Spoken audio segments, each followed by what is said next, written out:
noite. Cumprimento a todos com a paz do Senhor, amém? Para quem não me conhece, meu nome é Rafael, sou filho da irmã Maria Lopes, filho da Marcinete. E antes de falar um pouco sobre a minha história, tudo que Deus fez na minha vida, eu gostaria de partilhar um pouco, uma breve palavra com vocês, falando um pouco de fé. Antes de a gente ir para a Bíblia, vire para esse irmão que está do seu lado e fala com ele: quem planta fé, colhe milagres. Fala mais uma vez, com firmeza, deve acreditar mesmo. Quem planta fé, colhe milagres. Amém. Convido a todos a abrir a Bíblia no livro de Hebreus, capítulo 11, versículo 31. Hebreus 11, 31.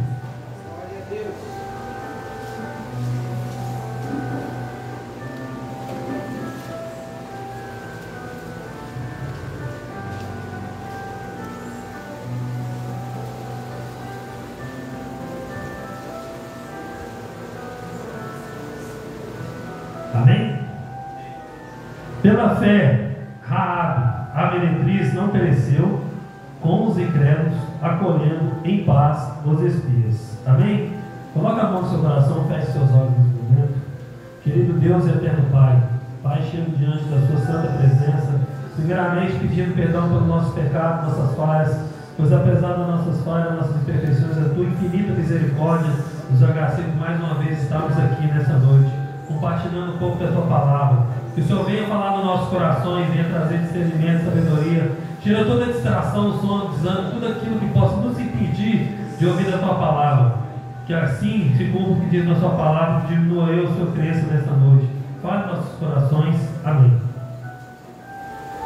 Pode ficar à vontade. Amém, igreja? Pela fé, Raabe, a meretriz, não pereceu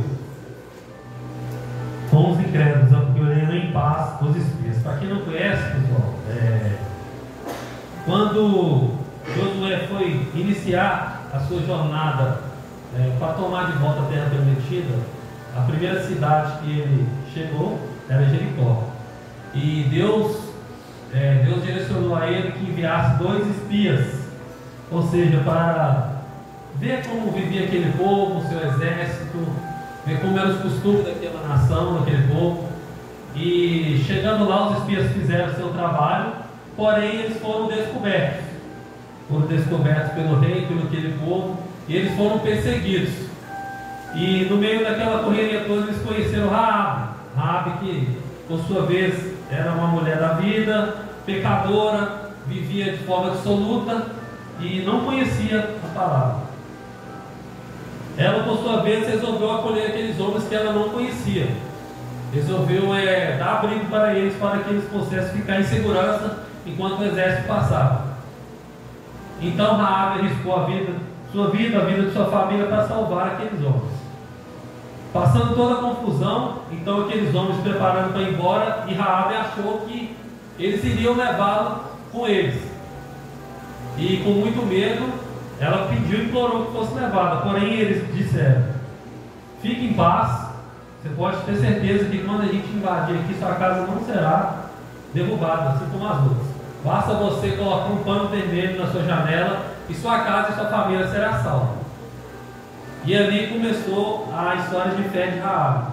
Ali Raabe conheceu a palavra de Deus, Raabe se tornou uma mulher de Deus, Raabe se arrependeu dos seus maus caminhos, pois a palavra de Deus fala em 2 7,14: se a gente arrepender verdadeiramente dos nossos pecados, ele está na nossa terra. Então foi embora os espias e ficou ali Raabe, sendo perseguida pelos seus pais, sendo perseguida por aquele povo, sendo julgada, sofrendo várias coisas, mas Raabe permaneceu em fé. Porque quem planta fé? Então Raabe permaneceu, foi passando os dias, e Raabe passou por diversas situações naquela cidade de Jericó. Então chegou um certo dia em que Josué, com seu exército, liderado por Deus, chegou para tomar a terra prometida. E Raabe se fez assim como os homens de Deus haviam dito. Colocou o lençol vermelho na sua janela para que sua casa fosse salva. Então o exército de Deus invadiu a cidade e toda Jericó foi derrubada por terra. foi tomada. Deus havia retomado aquela terra que pertencia ao povo de Deus.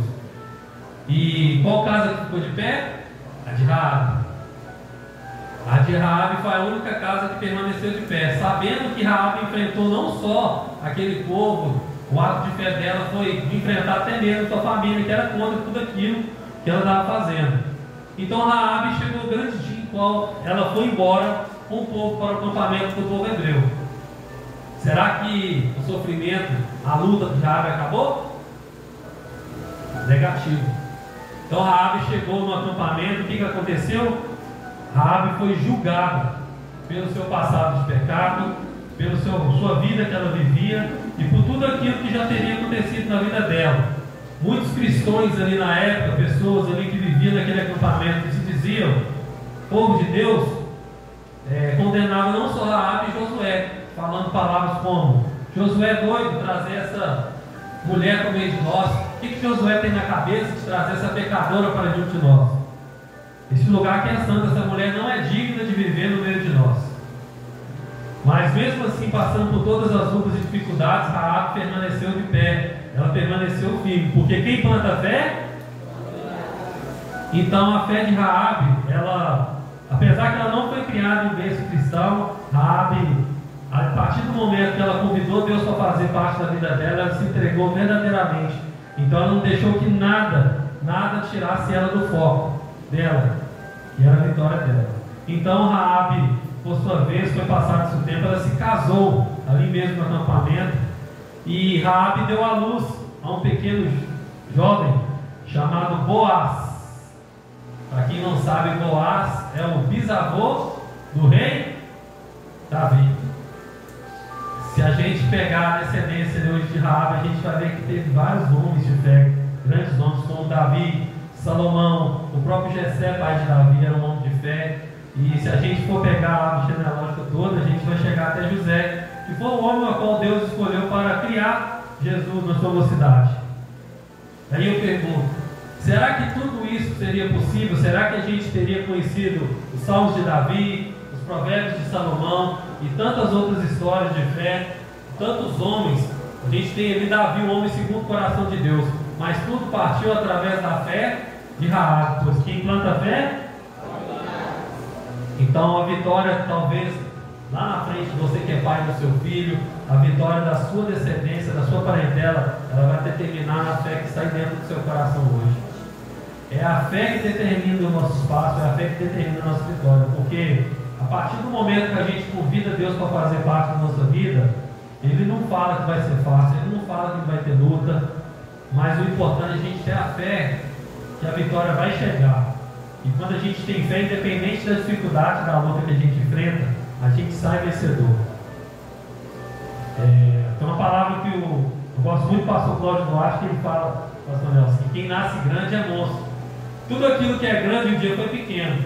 Então seu sonho hoje, talvez para você lá na frente parece impossível, aquilo que você tanto almeja, mas se você tiver uma sementinha com fé dentro do seu coração, é possível. Amém, igreja? Então, para quem não me conhece, meu nome é Rafael Lopes Tavares, tenho 31 anos. Como eu disse, eu sou filho da irmã Maria Lopes, filho da Marcinete, neto daquela senhorinha pequenininha que levantou, filho do seu José Raimundo. Sou ex-dependente químico, estou limpo há 5 anos e 23 dias. E hoje sou terapeuta holístico, atuo na área de dependência química, hoje há 4 anos. E, para a honra e glória do Senhor, pela fé que Deus colocou na minha vida um certo dia, pela fé plantada no coração da minha família, graças a Deus, é com muita honra, com muita satisfação que eu tenho o prazer de estar aqui nessa noite. Porque por muitos anos da minha vida, de forma torta ou não, da forma que foi, eu fiz parte dessa igreja. Eu caminhei muito tempo aqui nessa igreja. Eu tive a honra de caminhar com o pastor Nelson. Eu volto a dizer, não é porque eu estou na frente dele, é uma pessoa a qual é uma referência para mim. Eu sou fã desse cara. Eu queria começar o testemunho contando uma parte de um dia na qual o pastor Nelson, por vários anos da minha vida, eu comecei no uso de substância muito cedo, muito jovem, no uso de drogas, ainda na minha mocidade, ainda cerca de 11, 12 anos. Só que comecei com aquela galerinha, né? Experimentando aquela coisa toda, mas a droga foi tomando conta da minha de uma forma que eu perdi totalmente o controle da minha vida. E por muitas vezes eu utilizei a igreja para poder, tipo assim, vou usar uma palavra fácil de entender, passar o mel na boca da minha família. Muitas vezes eu chegava aqui noites de drogadição e falava, então minha mãe fica tranquila e falava, não, mãe, eu vou na igreja da senhora. Mas teve vários, durante os anos foi se passando, e eu fui me cansando daquela vida, aquilo foi me trazendo muita dor, muito sofrimento, mas tinha algo que não deixava eu sair daquela vida. Foi diversas vezes eu tentando, já teve várias vezes o pastor Nelson me buscava em casa para fazer oração com os homens, me trazia, com várias pessoas, homens e mulheres que Deus levantou para tentar, para estar me ajudando naquele momento. Mas não adiantava nada, até mesmo Deus querer estender a mão para me ajudar, se eu não tiver uma fé dentro de mim, se eu não determinar essa vitória na minha vida. A drogadição, infelizmente, ela me tirou várias coisas na época. Ela me tirou o prazer de ser pai. Eu sou pai de um menino de 12 anos e durante boa parte dessa drogadição, 7 anos da vida dele, eu não consegui ser pai. E eu não consegui de várias formas, seja ela arcando financeiramente com a vida dele, seja ela principalmente a presença paterna, aquele conselho, os primeiros passos. Nem o parto do meu filho eu presenciei. E hoje eu não trago isso como uma dor, sabe? Eu tenho que entender que o passado nada mais é que uma história. É algo que é importante para mim. É importante para mim. Eu perguntei mais cedo, quem aqui é motorista? Quem que dirige? Para você pegar a dianteira, para você ir para frente, quando você tem que fazer uma ultrapassagem, o que você tem que olhar? O retrô? Tem alguém aí, gente? Quem que eu tenho que olhar? Porque passado é referência, não é direção. Então muitas das vezes é necessário que eu dou uma olhadinha no meu retrovisor para me ver de onde que eu saí, de onde Deus me tirou, para que eu não queira voltar novamente. Porque se eu esquecer um dia da onde que eu saí, se eu esquecer um dia que teve um Deus que agiu na minha vida, que eu achar que eu estou pronto, que eu consigo sozinho, a tendência de voltar para aquilo tudo de novo é certo. Eu queria partilhar parte com vocês, parte desses momentos que eu passei. Teve uma certa vez que eu, fazendo uso de substância, já estava 2 a 3 dias fazendo uso, e dinheiro já tinha acabado, já tinha pegado fiado por quem que eu podia pegar. E um dia, muito naquela fissura toda ali, eu acabei furtando o notebook da minha irmã. Minha irmã, para quem não sabe, é a Franciele, esposa do Richard também, faz parte da igreja. E eu fiz o uso da substância, troquei o notebook dela, que era algo que ela tinha ganhado de presente de aniversário de 15 anos. Eu lembro que na época ela não quis uma festa de 15 anos, ela pediu um notebook para que ela estudasse, para que ela continuasse a construir o sonho dela. E eu, sem pensar na insanidade do uso de substância, roubei aquele notebook. E passado assim o efeito daquela droga e tudo, eu não sabia o que fazer, como é que eu ia chegar em casa, como de cara que eu ia olhar para minha irmã. Eu sentei ali no final do ônibus do bairro Brasília, e com angústia muito grande no meu coração, eu falei, chega, eu não consigo mais ser alguém, eu não consigo mais sair dessa vida que eu estou vivendo, eu não consigo mais parar de usar droga, eu não consigo mais parar de ser a vergonha da minha família, eu vou acabar com a minha vida. Foi talvez uma das vezes mais importantes na qual Deus colocou o pastor Nelson na minha vida. Eu estava ali sentado, angustiado, eu creio que ele lembra desse dia, onde que ele parou o carro, deu uma resinha e me chamou para dar uma volta, e aquilo foi se passando. Então, passando esse dia aí que eu fiz e graças a Deus, aquilo que ele pôde partilhar com ele, pôde conversar, ele não sabia disso que eu vi acontecido, mas de certa forma Deus usou ele para estar salvando minha vida. E chegando em casa, infelizmente, dentro de tudo isso, como eu sou grato a Deus pela vida, ela não pode estar aqui, ela está tendo que ficar em casa cuidando do filho, o filho dela não pode ter contato ainda com o mundo externo aqui ainda, devido às complicações do parto, mas ela, hora nenhuma mesmo, com tudo isso, ela deixou de estender a mão para mim. E dentro desse uso de substância foram várias situações, roubando não só minha irmã dessa vez, fazendo dívidas, fazendo meu pai pegar empréstimos de banco para pagar dívidas de tráfico, fazendo minha mãe se endividar muito, às vezes pegar da bolsa da minha mãe, minha avó, quantas vezes minha avó também já tirou da boca dela também para me ajudar, e quantas vezes eu mentindo falando que tinha pessoas querendo me matar somente para arrancar dinheiro da minha família. Então foram várias situações. Se eu começar a contar, são várias histórias, mas Paulo e glória do Senhor, hoje são só histórias. Hoje ela faz parte do meu retrovisor. Aleluia. Mas aonde que começou a entrar em prática a fé na minha vida foi no dia 22 de fevereiro de 2018, onde eu me encontrava ali na minha casa.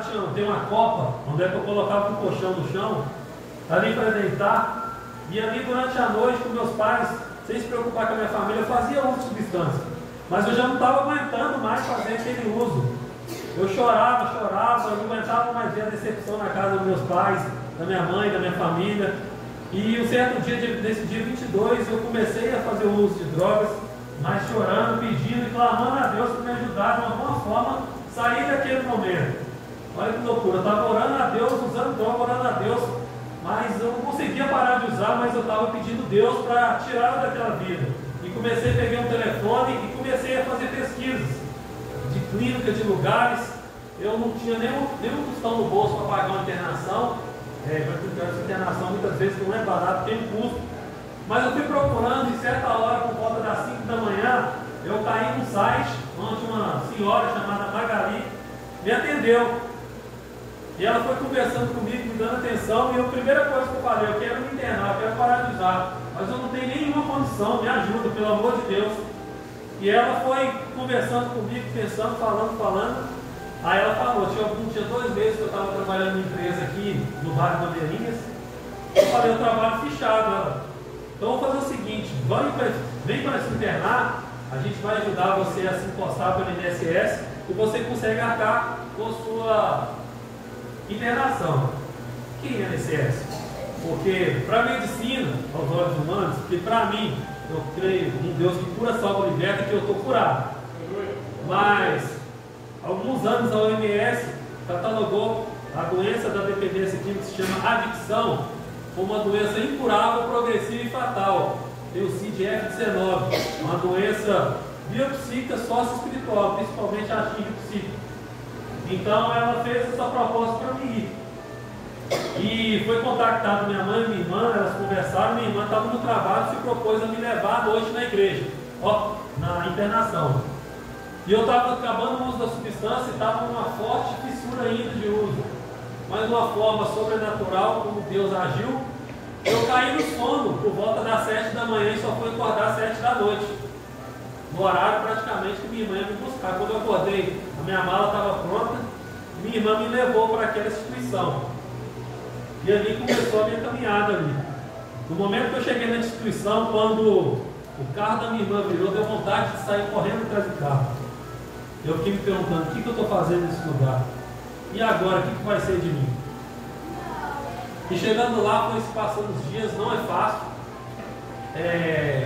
Às vezes a gente vai comentando, o pastor Graça foi comentando, a gente tem tudo do lado da gente, família, amor, carinho, felicidade, só que a gente é preciso perder, se afastar para valorizar. E foram se passando os dias, primeiro mês, segundo mês de tratamento, terceiro mês, e foram se passando os dias dentro desse... Eu estou tão agraciado que até o casamento da minha irmã, eu não perdi ele dentro dessa internação. Já a clínica abriu, a exceção de eu estar indo, vendo o casamento, voltando, tive o prazer de ser padrinho dela. E durante essa internação foram momentos de muita dificuldade, de muita luta. Só que eu fui vendo tudo aquilo, entendendo mais sobre o que era dependência química, sobre aquele mundo, e eu fui gostando daquilo, sabe? De estudar aquilo, de entender mais sobre aquilo, de fazer algo diferente do que só me recuperar. Então, eu fui pegando gosto da instituição onde eu estava lá, se chama Fazenda Vitória, tinha uma casa que cuidava também só de idosos e de pessoas que tinham problemas psiquiátricos, desencadeados por causa das substâncias, das drogas. Não eram pessoas que tinham somente problemas psiquiátricos. Eu fui ali para cuidar de idosos que tinham dificuldade com necessidades fisiológicas, trocar fralda, dar banho, e tive a oportunidade de crescer mais como ser humano, de ver aonde a substância pode levar, a que ponto ela pode chegar. E certo dia, no meu 5º para 6º mês, eu cheguei no dono dessa instituição, é uma pessoa abençoada, é uma pessoa na qual tem muito amor por ele, é uma pessoa ungida por Deus, porque o que ele faz, o trabalho que ele faz. Deixa eu voltar um pouquinho atrás, antes do 3º mês, pulando essa parte que é uma parte muito importante. Eu já tinha feito 2 perícias pelo INSS e não tinha passado. Eu estava inadimplente com 2 mensalidades da instituição. E certa vez foi minha irmã e minha mãe, né, mãe? Foram só as 2, não me lembro se tinha mais alguém me visitar, para dar a notícia que, infelizmente, eles não iam poder me manter lá, porque eles não tinham condição. Se eu quisesse, nós íamos ter que buscar outra instituição mais barata, mais inferior, porque a única coisa que eles conseguiram com o auxílio da família, em tempo muito difícil, foram ajudar uma ajuda com R$300 mensais e uma cesta básica que era doada pela prefeitura, que minha mãe conseguiu. Então foi eu, minha mãe e minha irmã no escritório, dia de visita, conversar com o proprietário da instituição e com os diretores ali, naquela ocasião, né, mãe?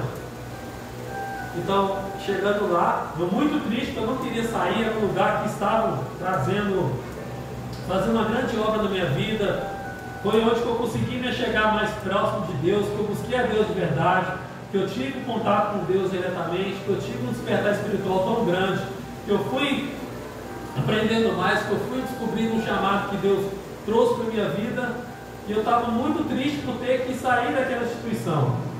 Aí a gente chegou, minha mãe e minha irmã conversou com o proprietário ali naquele momento, ele falando: olha, filho, eu vejo que você busca, que você quer sua mudança. O que eu posso fazer é o seguinte: que sua família puder nos ajudar com uma oferta de R$300 e uma cesta básica, você continua o seu tratamento. E era exatamente aquilo que Deus já tinha preparado para a família. Aquilo que minha mãe falou que eu tinha, que ele tinha proposto. Eu continuei aquela jornada, onde eu pude caminhar. Minha tia, toda a minha família teve a oportunidade de me visitar lá. E no 5º para 6º mês eu chamei ele para conversar e falei assim: olha, estou gostando muito disso aqui, eu quero fazer parte disso, como que eu faço? Ele: primeira coisa, o que você veio buscar? De recuperação. Então foca no seu tratamento. Não tem como você fazer as 2 coisas. A melhor ferramenta é você focar no seu tratamento, continuar com Deus, e lá na frente a gente conversa. Quando chegou no 9º mês, chegava ao final do tratamento, tinha uma celebração de graduação, uma visita lá todo 2º domingo do mês, e era um momento onde a família ia, era se dado um diploma de conclusão de tratamento, e o 2º domingo do mês, deu no 2º domingo, meu 9º mês acabava na 4ª. Eu falei: com certeza eles vão antecipar, né? Eu vou graduar e eu vou poder ir em casa. Saudade da comidinha da avó, saudade da comidinha de casa, saudade de estar perto das pessoas que muitas vezes eu estava do lado e não valorizava.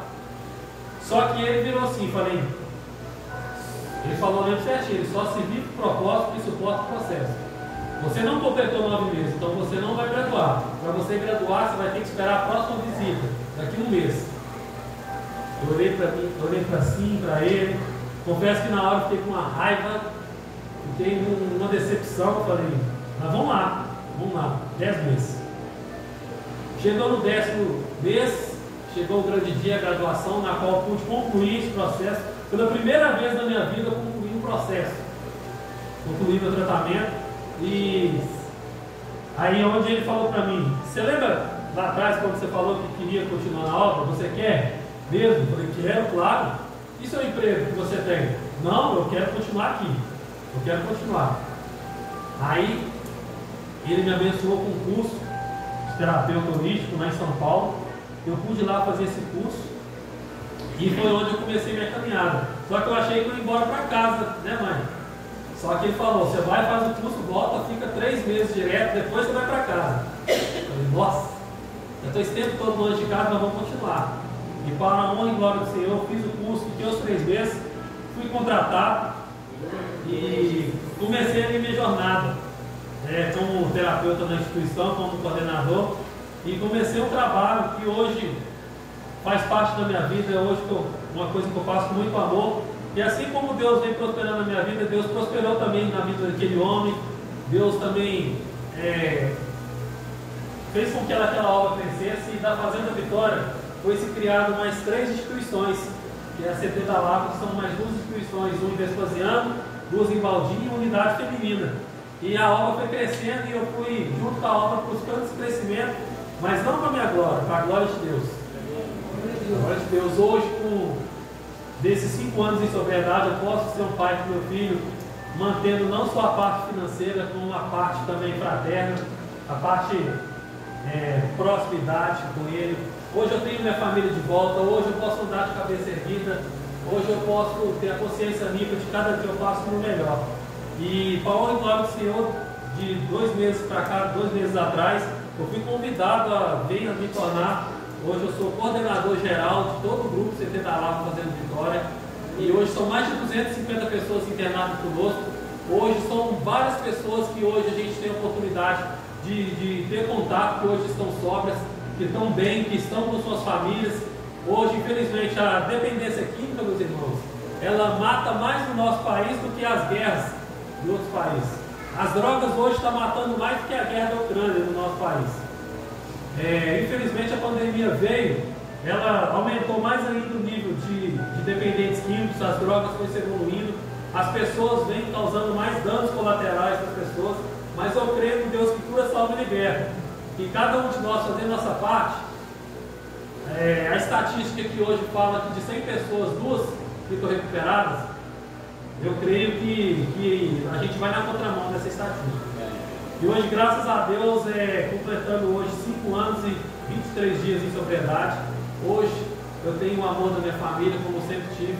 Hoje eu posso não mais ser motivo de desonra, mas motivo de alegria no meu lar. Hoje eu posso ser ferramenta para pessoas, e eu gostaria de agradecer a cada dia a Deus, aproveitar a presença da minha família, agradecer eles por nunca ter desistido. Está ali meu primo Elbert também, um grande companheiro dessa caminhada. Ele presenciou vários momentos. E mais uma vez, pastor Nelson, agradecer a Deus pela sua vida, pelo Senhor nunca ter desistido da minha pessoa. A gente pôde ter a oportunidade de visitar instituições, e hoje, graças a Deus, eu poder estar aqui neste local, falando um pouco da minha história.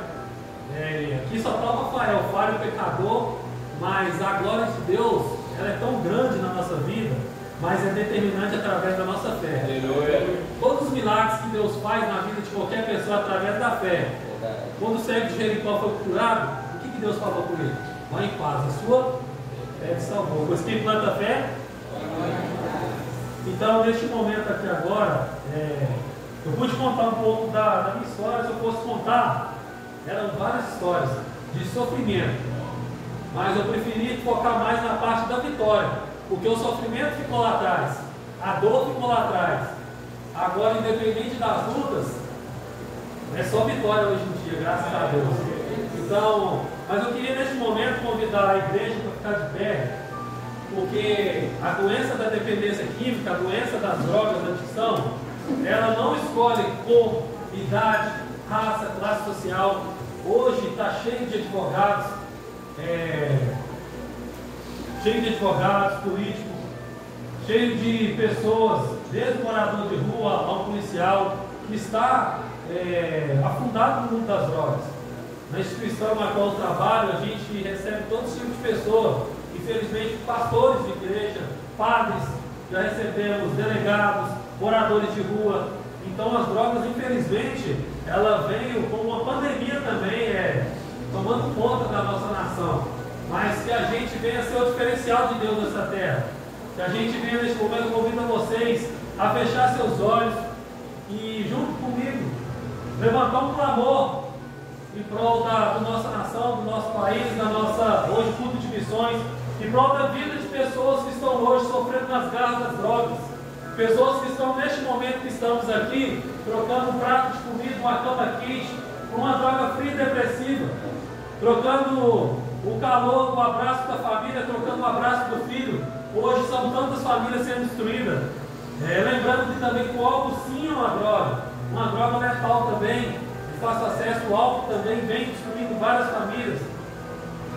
É uma doença que ela não é somente o fato de uso de substâncias, que são um conjunto de fatores, de coisas. Primeiro é o vazio de fé, e sim um conjunto de comportamento, mentira, defeitos de caráter, que faz com que a pessoa chegue ao ápice de uso de substância. Senhor meu Deus e meu Pai, Pai, eu chego diante deste momento, Deus, pedindo perdão de todas as nossas falhas e pecados, mas apesar de nossas falhas e nossas imperfeições, o Senhor nos dá a oportunidade de estarmos aqui mais uma vez como um só corpo, Deus. Deus, levantamos esse clamor nessa noite em prol da vida de pessoas que estão afundadas no mundo da jogação, em prol da vida de dependentes químicos, de alcoolistas neste momento, Pai. Que o Senhor venha levantar homens e mulheres nessa noite, nessa nação, no nosso país, na nossa cidade de Saavedra, que venha, Pai, na contramão do que o mundo está dizendo. Que eu venha levantar pessoas para que possam estar guerreando missionários, para estar levando a tua palavra, levando a tua palavra de fé, a tua palavra de vitória, a tua palavra de restauração. Que o Senhor venha trazer restauração para lá. Que o Senhor venha visitar pessoas, Pai, que estão neste momento jogadas no mundo das drogas, visitar viadutos, visitar cracolândios, visitar hospitais, instituições, visitar cadeias. Que o Senhor venha derrubar por trás toda a palavra lançada, Deus, toda a seta maligna, que cada pessoa, infelizmente, que nessa noite que tem um problema com doente querido, com dependência química, que esse problema venha se cair por terra, em nome de Jesus. Que a gente venha entender que o Deus faz as obras, mas através da nossa vida, que onde a gente coloca as mãos nos nossos pés, a gente venha ser o diferencial do Senhor, que a gente venha ser reconhecido como filho do Senhor, que através das nossas vidas possam ser alcançadas.